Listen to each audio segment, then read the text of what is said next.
नमस्कार, आदाब। मैं एंकर जुनैद सोनू आप सभी का बहुत बहुत स्वागत करता हूं। आज हम मौजूद हैं भीटी बाज़ार के बिसुही नदी के तट पर माँ काली का चौरा के बहुत ही खूबसूरत स्थान पर, जहां पर प्रतिवर्ष कोई ना कोई ऐसा कार्यक्रम होता है जो अपने आप में इतिहास बन जाता है। इस वर्ष भी आज जो कार्यक्रम है वो भंडारे का कार्यक्रम है। इसके पहले मैं बता दूं कि कल यानी 27 मार्च को यहाँ पर श्री रामचरितमानस का पाठ जिसका आरंभ हुआ और जिसका समापन आज सुबह हुआ है, और समापन के तत्पश्चात आज रात्रि में यानी जैसे ही सायंकाल बेला होगी तुरंत यहाँ पर हजारों की संख्या में लोग आएंगे, प्रसाद ग्रहण करेंगे। तमाम जानकारियों के लिए मैं यहाँ पर आज आमंत्रित हुआ हूँ। यहाँ के तमाम आयोजक गण और यहाँ के जो तमाम सम्राट जन हैं, इस कमेटी से जो इस मैनेजमेंट से लोग शामिल हैं, वो लोग यहाँ पर मौजूद हैं। सबसे पहले मैं यहाँ के जो पुजारी हैं, मुख्य पुजारी, उनसे बात करना चाहूँगा और यहाँ के बारे में थोड़ा सा उनसे जानकारी लेने का प्रयास करूँगा कि किस निमित्त ये कार्यक्रम हो रहा है, इस कार्यक्रम के आयोजक कौन हैं और कब से ये कार्यक्रम जो है कितने वर्षों से हो रहा है। हमारे बीच में मुख्य पुजारी उपस्थित हैं।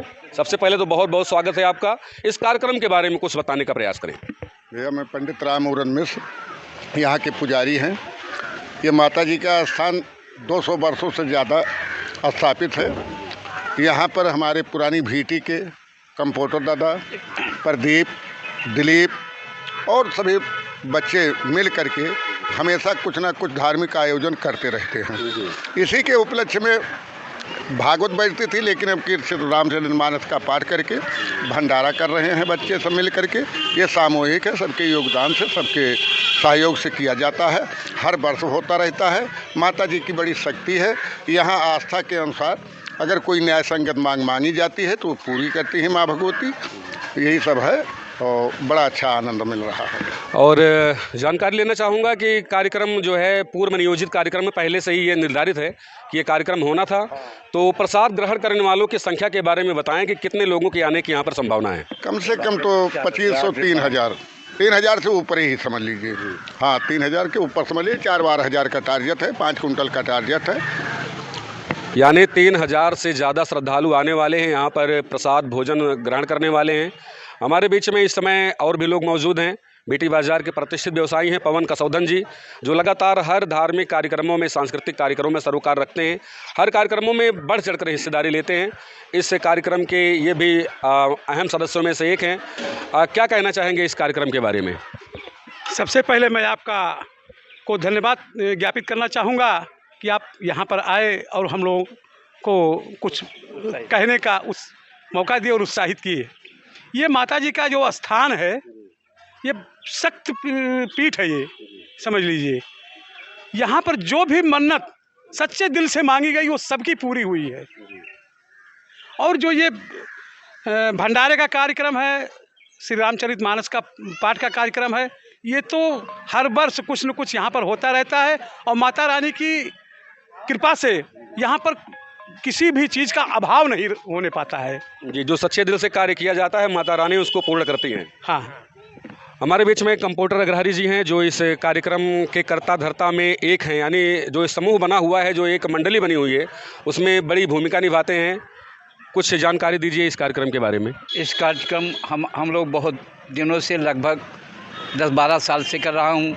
इसमें मेन भूमिका प्रदीप कुमार सोनी, बसंत कुमार सोनी, दिलीप गौड़ और जगन्नाथ अग्रहारी, ये सब मिलके कम से कम 11-21 आदमियों की ग्रुप है हमारा। हम लोग मिलके चंदा बटोर करके, सहयोग ले करके, जैसे पवन कुमार कसौधन भी हैं, इनसे भी हम लोग सहयोग लेते हैं। भीटी बाज़ार के बहुत से लोग हैं, डॉक्टर रमन लाला भी हैं, इनसे भी हम लोग सहयोग लेते हैं। जो कुछ सहयोग हम लोगों से मिलता है, हम लोग भंडारे में खर्च कर देते हैं। ये बहुत बड़ी बात है कि ये कार्य सामूहिक कार्य है, कोई अपने घर का कार्य नहीं है, शादी विवाह का कार्य नहीं है। ये कार्य धर्म का है। धर्म के रुचि रखने वालों की संख्या कम होती जा रही है और ऐसे में धर्म को बढ़ावा देने के लिए अगर आप लोग यहाँ पर मौजूद हैं तो निश्चित तौर पर एक बहुत बड़ी बात है। हमारे बीच में पंकज श्रीवास्तव जी, आप आ जाएँ इधर। पंकज श्रीवास्तव जी यहाँ पर मौजूद हैं। अभी रिसेंटली 1-1.5 वर्ष पहले आपके यहाँ श्रीमद् भागवत कथा ज्ञान यज्ञ हुआ, जिसमें हज़ारों भक्तों ने जो है प्रसाद ग्रहण किया। जब कोई कार्यक्रम आयोजित किया जाता है तो उसमें जो है किन बातों का विशेष ध्यान रखा जाता है?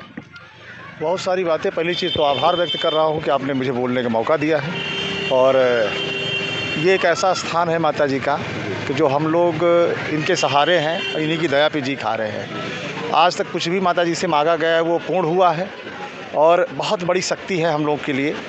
हम कहीं भी जाते हैं तो इनका स्मरण करके जाते हैं, इन्हीं के हवाले घर परिवार सब करके जाते हैं। और वो चीज़ आज तक हमारा जो अपना एक सोच रहा है वो संपूर्ण रहा है। और यहाँ पे सबसे बड़ी बात ये है कि जितने भी जन समाज के लोग हैं, ये प्रदीप सोनी और कंपाउंडर जी या पुरोहित जी या पवन जी, सारे लोग मिलके ये जो सारा सब कुछ करा रहे हैं, इसमें माता जी की तो दया है ही है, लेकिन इन लोग के सहयोग जो संपूर्ण पूरी तरीके से सब हो पा रहा है, वो बहुत बड़ा इनका एक गठन। और हमारा तो यही है कि हम बहुत उत्साहित होते हैं और हम जितना सहयोग हो पाता है वो करते हैं। और भंडारा भी यहाँ पे देखिए बहुत ही संपूर्ण रूप से भंडारा हर साल यहाँ पे हो रहा है। तो ये एक सदियों से चला आ रही एक परंपरा जो अभी तक लेके चल रहे हैं धर्म के प्रति, वो बहुत बड़ी बात है हमारे लिए। और हम यही कहना चाहते हैं कि माता जी की दया ऐसे बनी रहे हम सब पे, और माता जी ऐसे दक्ष रहे हम सब पे, और इनकी कृपा से हम सब जी खा रहे हैं और इनका बहुत बड़ा हम लोगों के सर पे हाथ है। बस यही बात। बिल्कुल, जिस चीज़ को आप पूरी शिद्दत के साथ चाहते हैं उसे पूरी कायनात आपको मिलाने की कोशिश में लग जाती है। यानी आप जिस कार्य को आप पूरे मन से करते हैं उस पर ईश्वरीय कृपा हो जाती है, ऊपर वाले कल्याण करते ही हैं। प्रदीप सोनी जी हमारे बीच में उपस्थित हैं, इस कार्यक्रम के मुख्य आयोजक में शामिल हैं। क्या कहना चाहेंगे इस कार्यक्रम के बारे में? माता रानी की दया हरदम बनी रहे, हरदम यहाँ प्रोग्राम होता रहे, सबका आशीर्वाद मिलता रहे, बस माता जी से यही हमारी मनोकामना है। चलिए, माता रानी कल्याण भी कर रही है, पूरे परिवार के ऊपर कल्याण कर रही हैं। एक ऐसे परिवार से बिलोंग करते हैं जो अब क्षेत्र में माने जाने व्यक्तित्व में शामिल हैं। निश्चित तौर पर प्रदीप जी किसी परिचय के मोहताज नहीं हैं। कार्यक्रम में बड़ी भूमिका है और मैं कहूँगा कि सबसे ऊपरी जो भूमिका होती है प्रदीप जी की है। कुछ और जानकारी पंडित जी से लेना चाहेंगे। ये कार्यक्रम यहाँ पर तमाम जो शादियों के पहले चाहे वो जो है परीक्षा का कार्यक्रम हो या फिर लड़का और लड़की को देखने का कार्यक्रम हो, यहाँ पर लगातार होता रहा है। पिछले वर्षों से हम देख रहे हैं कि ये स्थान पूरी तरह से जीवंत हो चुका है। उसके बावजूद अभी भी यहाँ कुछ न कुछ ऐसी कमियाँ हैं जिसको पूरा करना है। यहाँ के जनप्रतिनिधि जो है इसमें बढ़ चढ़कर हिस्सा ले सकते हैं। जी, शासन प्रशासन द्वारा जो है उनसे क्या अपील करना चाहेंगे पंडित जी? भैया ऐसा है, हमको 17 साल हो गया यहाँ पर माता जी की सेवा में। हम देख रहे हैं बच्चे सब जुट करके पड़ोस के सब सहयोग के हिसाब से चैत में रामायण का प्रोग्राम करते हैं, क्वार के नवरात्र में माँ दुर्गा की प्रतिमा का पूजन अर्चन होता रहता है, और साल में हमेशा कुछ ना कुछ धार्मिक आयोजन होते रहते हैं। दीर्घ सेतु का निर्माण हो रहा है। पीछे जो पुराना पुल था उसको जो उसके बगल में ठीक एक और नया पुल बन रहा है, वो बड़ा पुल बन रहा है। लेकिन जब पुल बन रहा है तो आसपास के भी क्षेत्र कहीं ना कहीं सुव्यवस्थित और सुसज्जित होना चाहिए। कुछ मांग आप करेंगे यहाँ के जो जनप्रतिनिधि हैं उनसे? हाँ, जनप्रतिनिधि से जैसे हमारे विधायक माननीय श्री धर्मराज निषाद जी हैं, वो एक मार्क्स लाइट लगवा दिए हैं जो कि बड़ा अच्छा आनंद आता है, शाम को जलती रहती है और सहयोग मिल रहा है। वैसे इसको सुन रहे हैं कि पर्यटक विभाग में दे दिए हैं इसके लिए सौंदर्यीकरण के लिए। और विधायक जी से बात हुई थी, सांसद से भी बात हुई थी, उन्होंने कहा जल्दी ही इसका निर्माण कार्य शुरू हो जाएगा, भूमि पूजन होगी और उसके बाद इसका सौंदर्यीकरण होगा। और प्रशासन से यही मांग है कि यहाँ पर जो भी आयोजन है उसको सुचारू रूप ढंग से चलाने के लिए किसी प्रकार की अप्रिय घटना या किसी प्रकार का कोई विरोध न होने पावे और प्रशासन हमेशा सक्रिय रहे। हम लोग तो अपने स्तर से माता जी की कृपा से शांत व्यवस्था बनाए रखते हैं और बड़े शांत से सारा प्रोग्राम संपूर्ण होता है। यही कुल कहना भैया, और सबका सहयोग मिल रहा है और जो माता जी की आगे शक्ति है।